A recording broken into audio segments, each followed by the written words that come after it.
Bonjour à tous. Nous allons vous présenter à présent quelle est la démarche de l'AMF en matière de contrôle.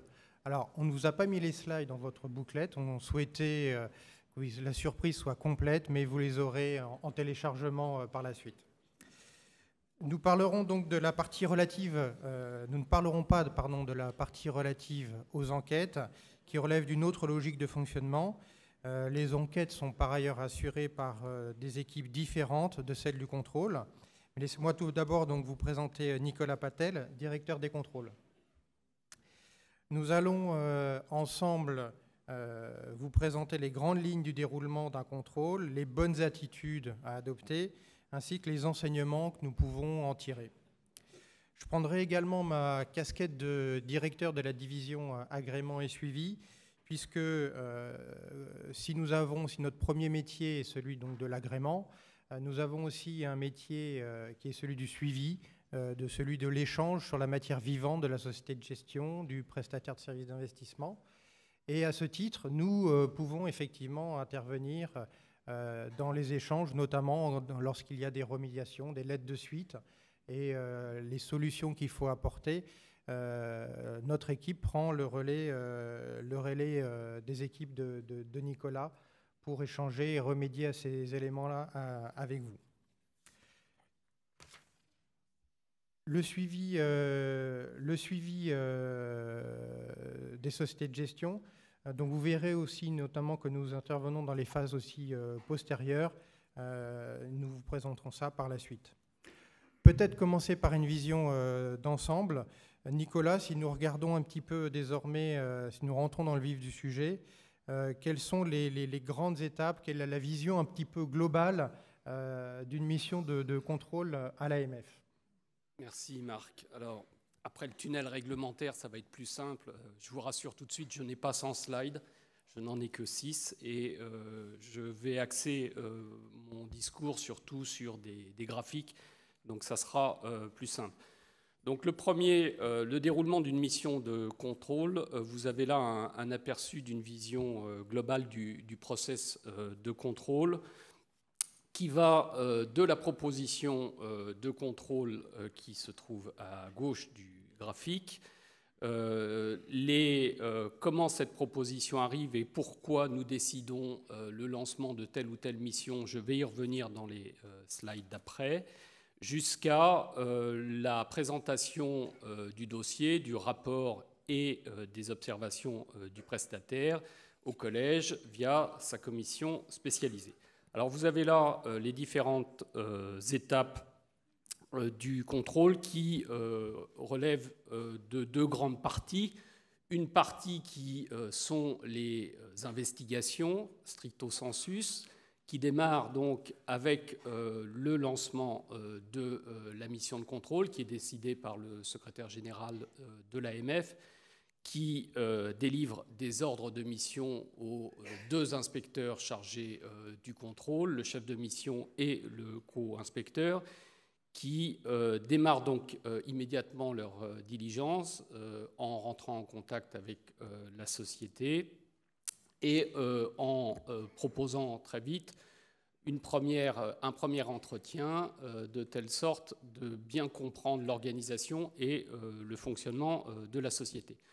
Le démarrage est très important puisqu'il est très important pour nous d'arriver à bien comprendre comment s'organise la société que nous avons en face de nous, qui sont ses dirigeants, quel est son système d'information, de telle sorte que nous puissions calibrer au mieux les demandes d'information que nous allons fournir, que nous allons demander aux prestataires. Et bien sûr, nous expliquons au départ quel est l'axe retenu, puisque nous intervenons avec une approche par les risques, j'y reviendrai. Nous ciblons précisément notre contrôle.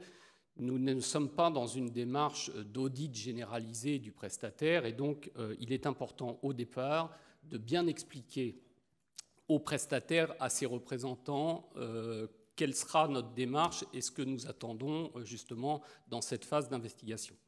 Alors, les investigations démarrent très vite et donnent lieu ensuite, assez vite, dès qu'on y voit un peu plus clair, à des réunions en interne qui nous permettent de, le cas échéant, recadrer le contrôle tel que les choses ont été proposées au départ. On peut s'apercevoir assez vite que finalement, on avait envie de regarder un système en particulier et que ce système n'est pas pertinent et qu'il est préférable de réorienter les diligences vers autre chose.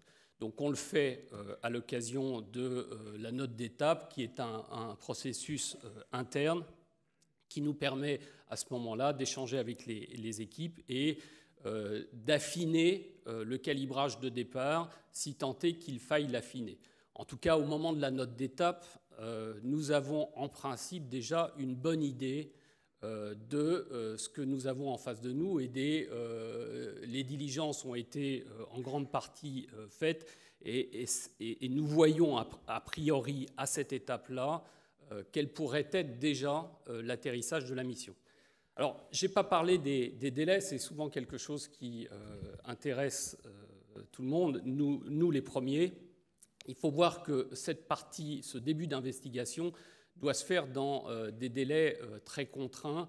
Et tant pour nous que pour vous, il est important d'avoir un séquencement rythmé pour éviter de rester dans une phase qui tarde trop. Je crois que c'est l'intérêt de tout le monde que les choses aillent vite et qu'on puisse avoir des réponses à nos questions rapidement.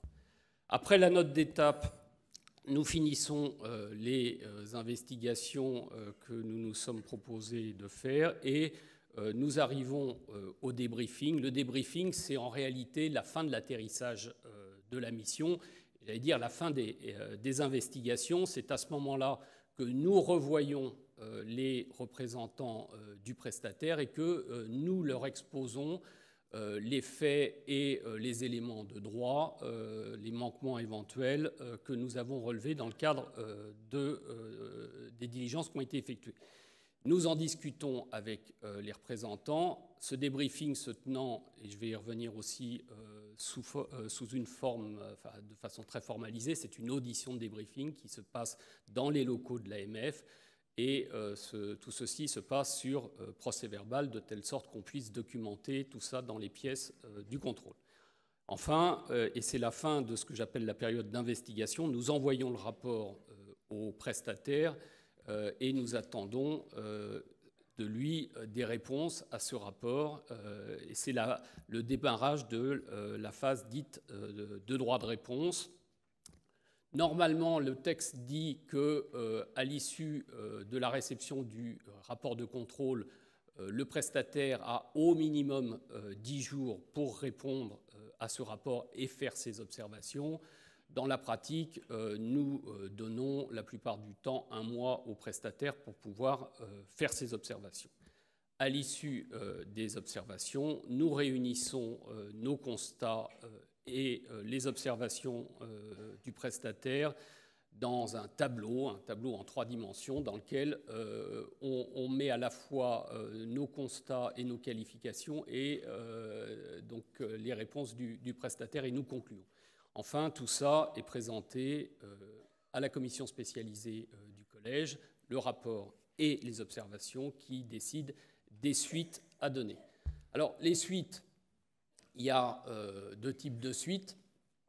Il y a les suites qui donnent lieu à des lettres de suite simples, qui sont ensuite suivies, si je puis dire, par les services de surveillance, de suivi de surveillance de l'AMF, notamment la direction de la gestion d'actifs et marques pour les sociétés de gestion de portefeuille, et la direction des marchés et la division de la surveillance des intermédiaires de marché pour les autres prestataires de services d'investissement.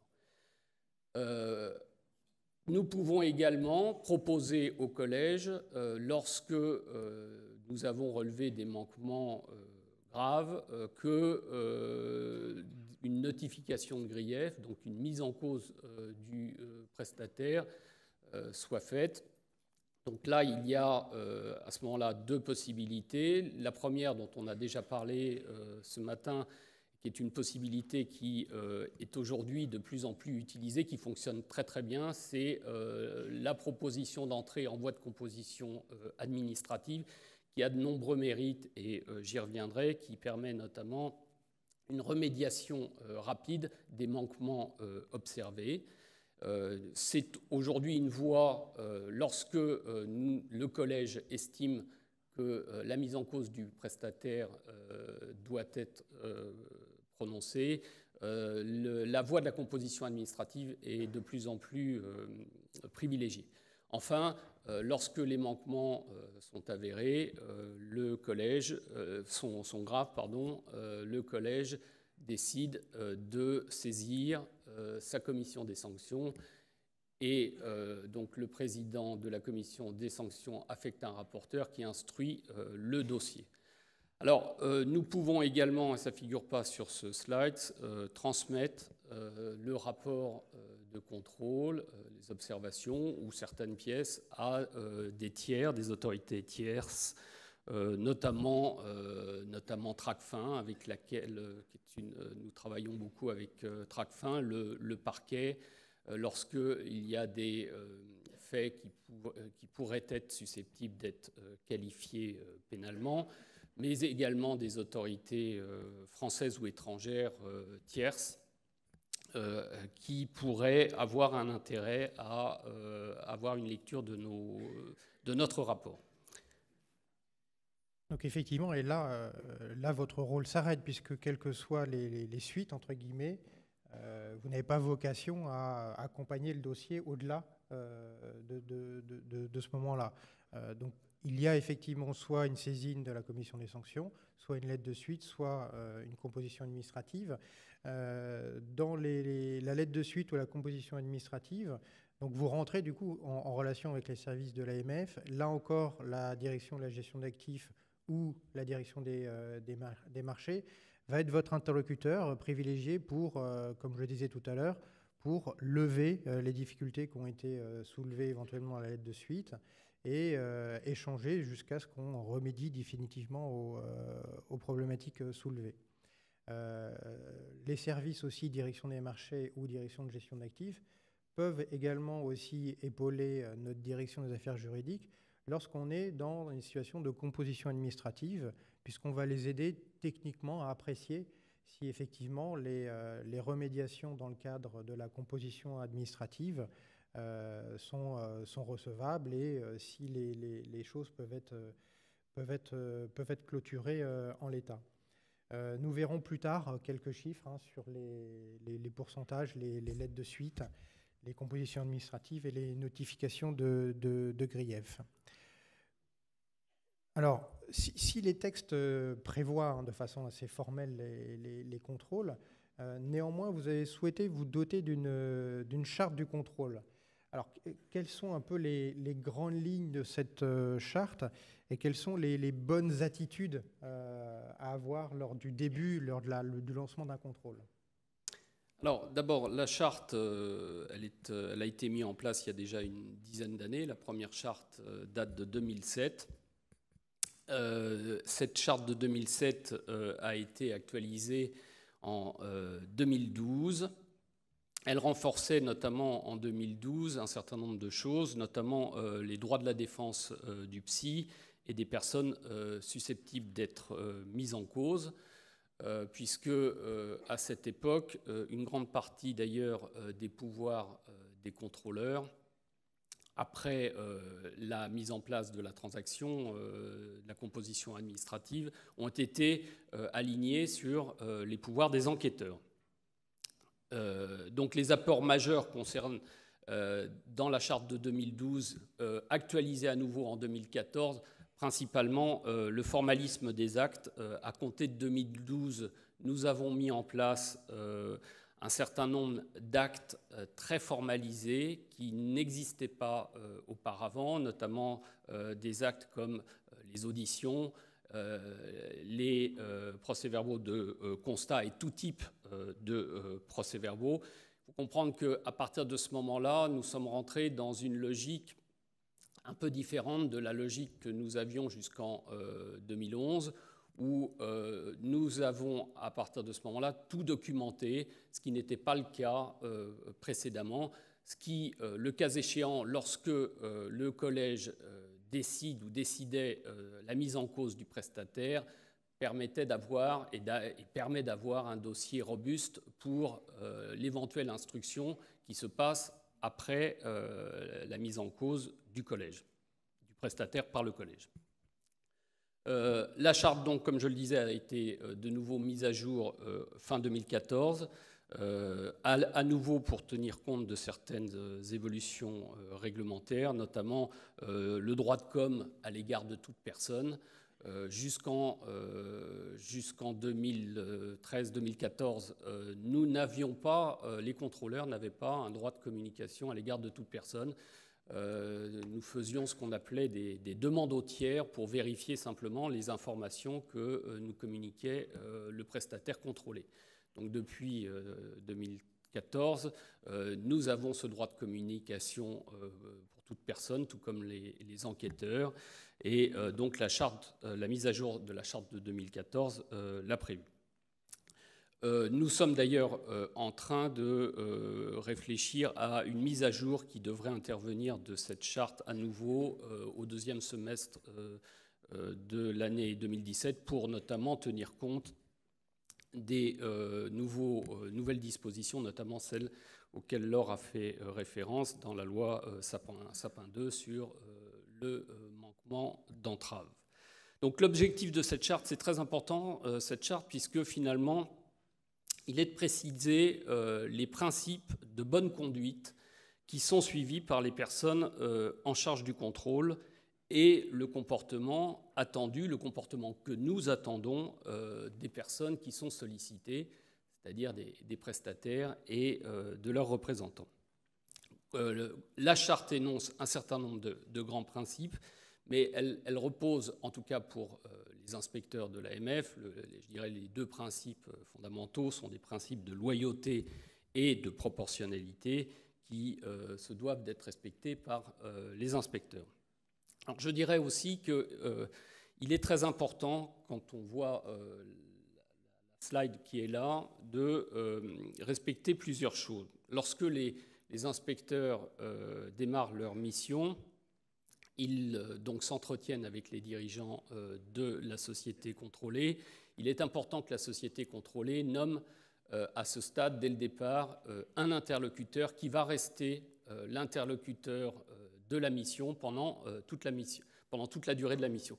Habituellement, généralement, j'allais dire c'est vous, c'est le RCCI, RCSI, qui est l'interlocuteur de la mission, et c'est lui qui doit répondre à toutes les demandes de la mission.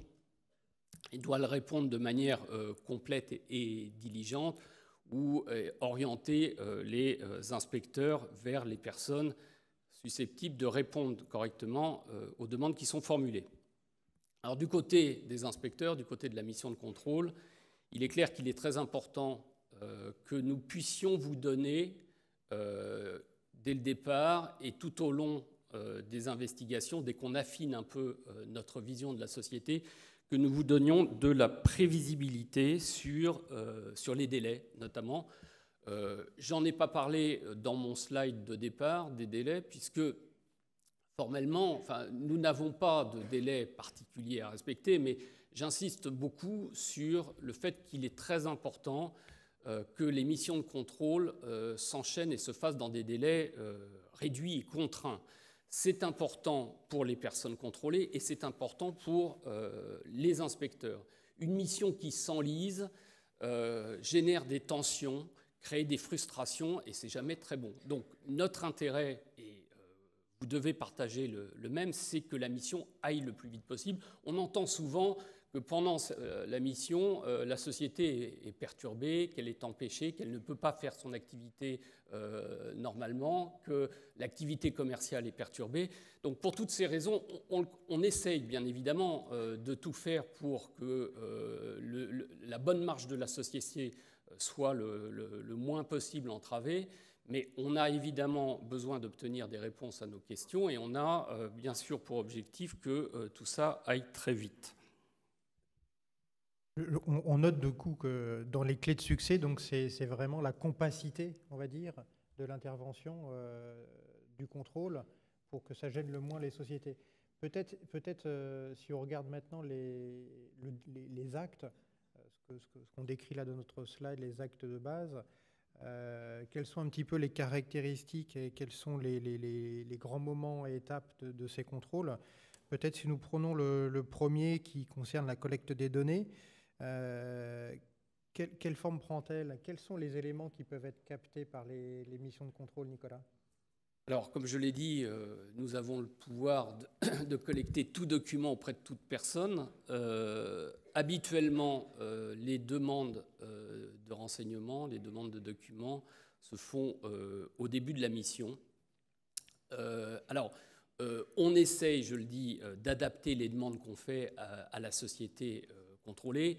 Il est clair qu'une société d'une dizaine de personnes qui reçoit la visite des inspecteurs de l'AMF, on ne va pas lui demander la même chose que ce qu'on demandera à une société de 500 personnes, même si, comme je le dis, nous n'avons pas vocation à auditer la société, nous y allons sur un thème ou sur un signalement particulier, et j'y reviendrai. Donc la collecte des documents, alors je vous invite pour justement cerner et encadrer la mission dans des délais limités, à éviter, bien sûr, lorsque on vous demande une procédure et que la procédure n'existe pas, je vous déconseille de l'écrire, parce que d'abord, ça prend du temps, et c'est souvent comme ça que les délais se rajoutent, s'allongent énormément. Et puis, d'expérience, finalement, quand une procédure est en train d'être écrite et qu'on nous la remet quelques semaines après, alors que si elle existait préalablement, on nous l'aurait remise tout de suite, on le voit assez vite, et finalement, ce n'est pas une bonne pratique. Donc, si la procédure n'existe pas, vous le dites, vous expliquez que vous êtes en train de faire cette procédure, mais il est préférable de le dire tout de suite que de l'écrire et de faire patienter les inspecteurs pendant un mois. Donc les collectes de documents, ça peut être aussi dans des missions intrusives. On peut être amené, même si c'est une minorité, on peut être amené à demander des messageries électroniques. C'est un acte intrusif, donc on le fait avec parcimonie, mais lorsque nous sommes face à certains signalements, c'est la seule façon pour nous de nous assurer que nous allons pouvoir faire des diligences efficaces. Et donc, vous visitez sur place les sociétés de gestion, mais la pratique, quelle est-elle? Vous vous installez définitivement pour toute la durée du contrôle sur place? Alors, nous visitons au départ la société, mais contrairement à d'autres régulateurs, nous ne restons en général pas dans les locaux de la société. Nous y passons 1 ou 2 journées, rarement plus. Le travail est fait à la maison, si je puis dire. Nous attendons, et c'est pour ça que c'est important de répondre rapidement aux demandes de renseignements qui sont faites. Nous attendons ces informations que nous analysons, que nous recoupons, mais ce travail est fait à la maison. Les visites sur place sont faites en général au départ, au tout début, lors de la mise en place de la mission, et puis souvent à la fin, avant la restitution des constats. Et enfin, pour tout ce qui est audition, comment ça se passe? Est-ce que vous attachez les personnes à la table ou au radiateur? Bon, alors là, je tiens à faire tomber ce... D'abord, nous essayons de limiter au maximum les auditions. Comme je l'ai dit, il est important de tout documenter ce que nous faisons, mais nous menons également des entretiens. Les entretiens, à la différence des auditions, ne sont pas sur procès-verbal, ils ne sont pas documentés. C'est important de pouvoir garder un dialogue avec le prestataire. Les auditions, on essaye de les limiter au maximum parce que c'est un acte qui prend beaucoup de temps pour les inspecteurs, mais également pour les personnes entendues. C'est un acte très formel, mais qui a le mérite de bien se comprendre. On s'aperçoit que quand on est amené à écrire des choses, c'est à ce moment-là que si d'aventure on n'avait pas compris les mêmes choses, on est obligé de se comprendre pour se mettre d'accord. L'audition, je précise, pardon, l'audition, nous faisons une audition de restitution des constats dans lequel nous indiquons, comme je le disais, les faits que nous avons relevés avant d'envoyer le rapport au prestataire, et nous recueillons ces premières observations.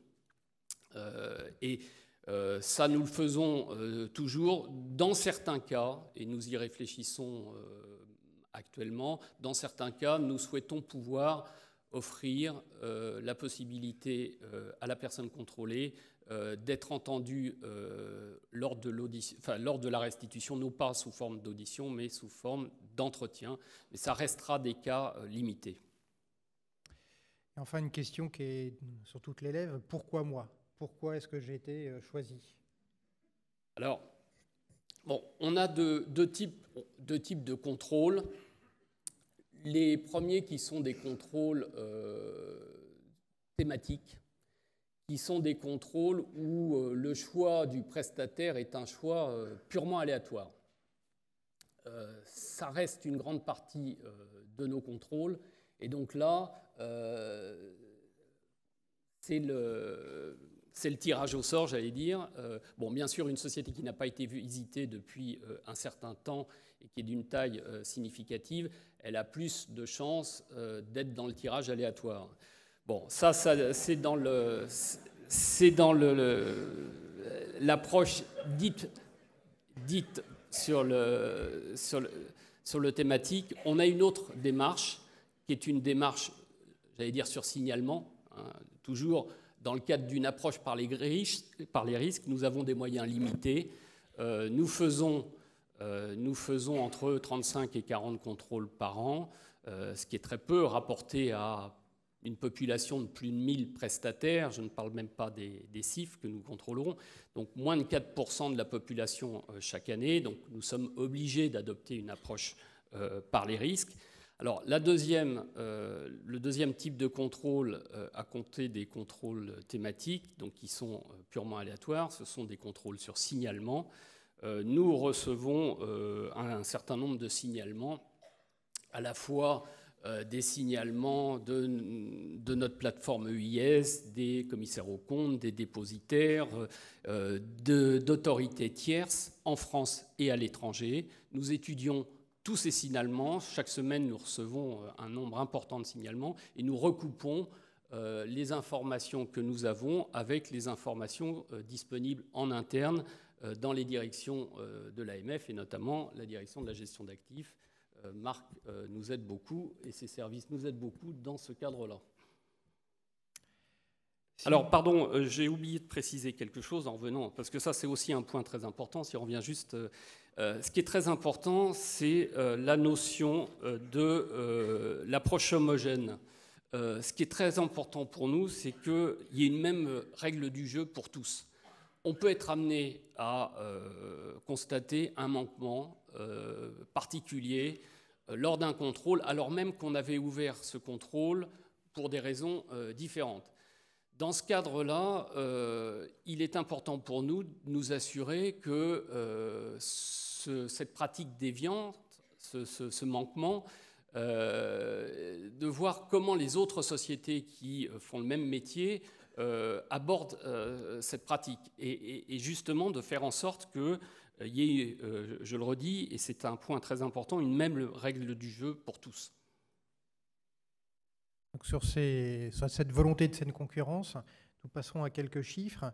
Là-dessus, on constate qu'en moyenne, on a à peu près donc 35 contrôles à peu près lancés par an et peut-être une augmentation, de façon assez logique, des compositions administratives au détriment des lettres de suite. Qu'en est-il ? Alors, il y a deux parties sur cette planche. La partie gauche, ce sont les ouvertures de contrôle.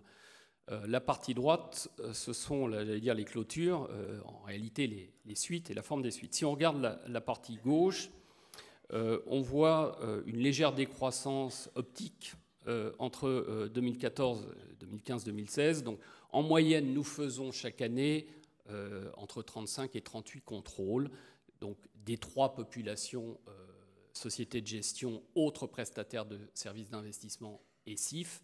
Alors, les autres prestataires de services d'investissement, c'est une population très, très hétérogène, parce qu'entre un teneur de compte conservateur, une BFI, un broker ou une plateforme de distribution, ce sont des métiers qui n'ont absolument rien à voir. Donc ces trois populations nous occupent entre 35 et 40 contrôles par an. La petite baisse optique de 2014 tient au fait que jusqu'en 2014, nous déléguions un certain nombre de contrôles à des corps extérieurs, notamment à la Banque de France, à la CPR. Ça n'est quasiment plus le cas. Nous continuons à déléguer 1 ou 2 contrôles par an, mais beaucoup moins. Parce que les actes et notre procédure et les actes auditions et autres ne se prêtent pas à des délégations. En revanche, nous avons mis en place des contrôles sur une population particulière qui sont les contrôles de masse de CIF qui nous permettent, sur un thème particulier, d'avoir des contrôles extrêmement ciblés, ramassés et qui nous permettent d'aller visiter chaque année entre 70 et 80 CIF dans différentes villes de province. Et ça, nous le faisons en y associant les équipes de la Banque de France, des délégations régionales de la Banque de France. Donc retenez qu'en moyenne, nous faisons 35 à 38 contrôles par an, ce qui est très peu rapporté à la population qui figure sur cette planche. 640 sociétés de gestion, près de 400 autres prestataires de services d'investissement, donc moins de 4% de la population globale contrôlée. Alors, pardon, sur la partie de droite... Oui, et la limitation des lettres de suite, c'est parce qu'on a inclus plus de choses dans les compositions administratives. On ne fait qu'une procédure. Oui, alors, sur la partie de droite, ça c'est un élément important sur les clôtures, sur les suites qui sont décidées. Ce qu'on constate, c'est qu'il y a un taux de suite répressive qui a augmenté au cours des dernières années.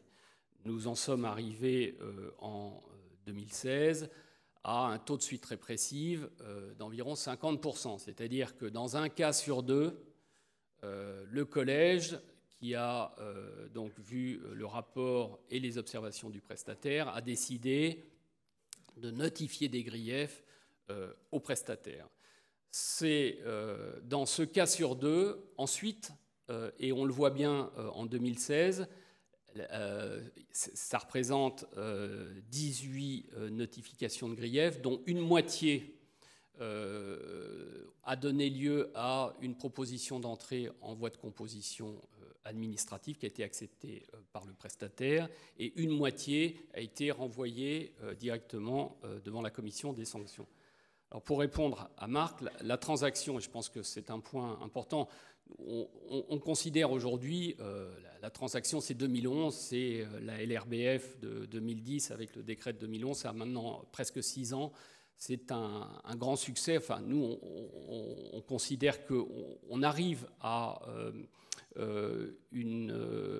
obtenir des remédiations dans des conditions extrêmement satisfaisantes et rapides par le biais de cette transaction. La transaction, en plus, lorsque les griefs notifiés font l'objet d'une jurisprudence qui est déjà établie, nous considérons que cette voie est une voie à privilégier, puisque, de nouveau, ça permet de gagner du temps. Ça permet également, dans certains cas, lorsqu'il y a des préjudices subis par des porteurs, par exemple, d'envisager l'indemnisation de ces porteurs. Donc, pour toutes ces raisons, nous essayons de privilégier, dans la mesure du possible, de recommander plus exactement au collège, lorsque nous proposons une mise en cause, la solution de la transaction, lorsque, je le disais, la jurisprudence est établie. Et dans ces cas-là, et c'est la raison pour laquelle il y a moins de lettres de suite, nous incluons dans l'accord transactionnel des points plus mineurs qui auraient pu faire l'objet d'une simple lettre de suite. Merci. Si nous regardons un petit peu maintenant quels avaient été les principaux thèmes récurrents, on va s'attacher sur les principaux puisque l'heure commence à tourner. Il y a quelques sujets qui remontent de façon récurrente et certains qui sont pratiquement contrôlés de façon systématique lors de chaque contrôle. Oui.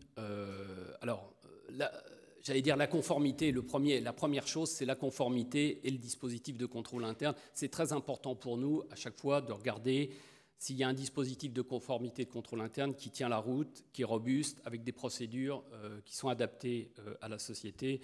C'est un thème qui revient de façon très récurrente.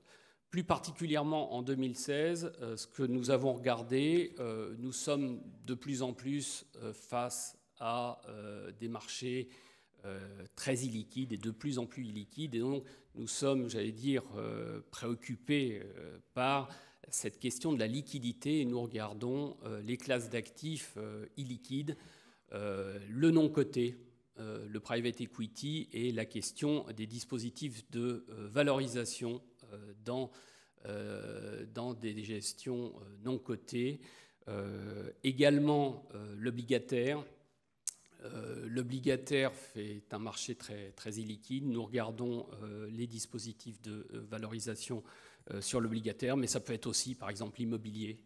On a fait plusieurs contrôles sur des sociétés de gestion spécialisées sur l'immobilier et nous regardons attentivement cette question de la valorisation.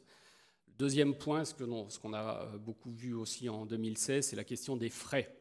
Alors les frais, commission de gestion, commission de mouvement, commission de surperformance, nous regardons comment ces frais sont calculés, comment les procédures sont articulées et comment l'information est donnée aux clients. Enfin, tout ce qui a trait aux fonds structurés, à la fabrication de ces fonds structurés, les marges de structuration, les garanties à l'échéance, la question des commissions de rachat, les EMTN également structurés, la façon dont ces titres sont structurés, surtout dans un univers où aujourd'hui, compte tenu des niveaux de taux d'intérêt, les fabricants de ces produits n'offrent plus de garantie en capital à l'échéance pour le porteur. Donc c'est un point. Alors dans les derniers points, et j'avance, la lab, c'est en général un sujet qui revient en permanence. Donc soyez, comment dirais-je, ayez des procédures qui sont robustes sur la lab. Le respect des conditions d'agrément, bien sûr. On s'aperçoit, on voit régulièrement des sociétés qui ont été agréées il y a 10 ans et dont les encours ont fortement cru et qui n'ont pas mis à jour leur programme et leur dossier d'agrément. La question de la gestion des conflits d'intérêts, c'est très important, notamment sur des questions qui ont trait, enfin, des sociétés de private equity et autres. La question des fonds propres. Le niveau des fonds propres, le niveau minimum des fonds propres, est-il bien respecté? Est-ce que ces fonds propres sont placés dans des instruments sûrs et liquides? Nous regardons ça et le dispositif de contrôle interne, je l'ai indiqué. Alors, nos amis prestataires de services d'investissement n'ont pas été laissés pour compte. Quelles sont les thématiques principales, Nicolas, peut-être en 1 minute? Alors, bon, en 2016, on a une thématique qui revient en permanence, c'est la question de la commercialisation des instruments financiers, notamment des instruments. Plus l'instrument est complexe et atypique, plus il nous intéresse au niveau de sa commercialisation. Nous avons beaucoup travaillé en 2016 sur la commercialisation de CFD, de MTN structurés, de fonds structurés, comme je l'indiquais. Donc également, le dispositif de conformité est un point essentiel. En 2016, sur 10 contrôles d'autres prestataires de services d'investissement, c'est-à-dire ce qui n'est pas des sociétés de gestion, sur 10 contrôles, nous avons toujours un volet conformité dans ce contrôle et c'est très important. D'ailleurs, 3 des 4 transactions en 2016 contenaient des engagements de faire sur le dispositif de conformité. Enfin, nous avons regardé la tenue de compte de conservation de plusieurs acteurs. C'était un thème important pour nous. Et la question des sondages de marché, notamment des sondages de marché sur le primaire obligataire, non pas à la lumière de Mar, Stéphane en a parlé ce matin en rappelant que Mar reprenait les dispositions qui sont des dispositions en vigueur dans le règlement général depuis longtemps, notamment la norme AMAFI. Donc nous avons regardé cette question des sondages de marché. J'en profite d'ailleurs pour dire que nous n'allons pas en contrôler des dispositions qui viennent d'être mises en vigueur récemment. Nous laissons toujours du temps aux sociétés pour s'adapter. Habituellement, nous ne contrôlons pas un thème ou un sujet 2 ans avant. Enfin, nous laissons 2 ans aux sociétés pour se mettre en conformité sur un texte, sur une directive ou sur un règlement. Merci Nicolas. Peut-être juste en quelques mots, quels sont les enseignements, les rétroactions que nous tirons de ces contrôles? Ils sont de 3 natures. Tout d'abord en doctrine, dans les processus d'agrément et éventuellement même dans les alertes à la place. Rapidement, en doctrine, nous, notre objectif du côté de la direction de la gestion d'actifs, c'est de pouvoir, dès lors qu'on a des points de difficulté qui sont clairement identifiés, externaliser ces sujets pour que ces éléments de difficulté soient lisibles. Un très bon exemple était les pré-emprunts de titres en 2015. On a modifié la 2012-19 pour alerter les sociétés de gestion. C'était directement issu des dossiers de contrôle. On a pour objectif aussi cette année de revoir aussi tout ce qui est guide de suivi des OPC et guide relatif aux frais. On rétroagit également immédiatement dans les dossiers d'agrément. Dès lors qu'on identifie encore une fois une difficulté, on modifie nos procédures d'agrément, tout simplement parce qu'on souhaite limiter le risque pour les investisseurs et surtout le risque opérationnel pour les sociétés de gestion. Ce n'est pas forcément évident à capter de la part des sociétés parce que ce n'est pas forcément une doctrine externalisée puisqu'effectivement elle est en cours, mais on pense que c'est nécessaire. Et pour le coup, on souhaite essayer de faire votre bonheur contre votre gré parfois dans ces dossiers-là. Le dernier sujet, c'est l'appel à la vigilance. On l'a fait notamment dans la préaffectation l'année dernière. On a fait suivre des informations aux associations professionnelles pour que les sociétés PSI aient une attention particulière sur la préaffectation qui soulevait pas mal de difficultés dans les dossiers de contrôle. Et peut-être en conclusion, quelques idées peut-être de réflexion ouvertes, puisque nous réfléchissons bien entendu sans cesse et en permanence à la façon de faire évoluer notre action. Est-ce qu'on peut faire évoluer le format de nos contrôles? Est-ce qu'ils peuvent être plus courts, plus ciblés? Est-ce qu'on peut aussi donner plus de visibilité en rendant prévisibles certaines thématiques qui seront retenues? Donc j'imagine que ce sont des débats internes qui vont nous animer ensemble, Nicolas, peut-être prochainement. Je vous remercie à tous et je laisse la parole à Monsieur Jean Lemierre pour la clôture de cette matinée. Merci à vous.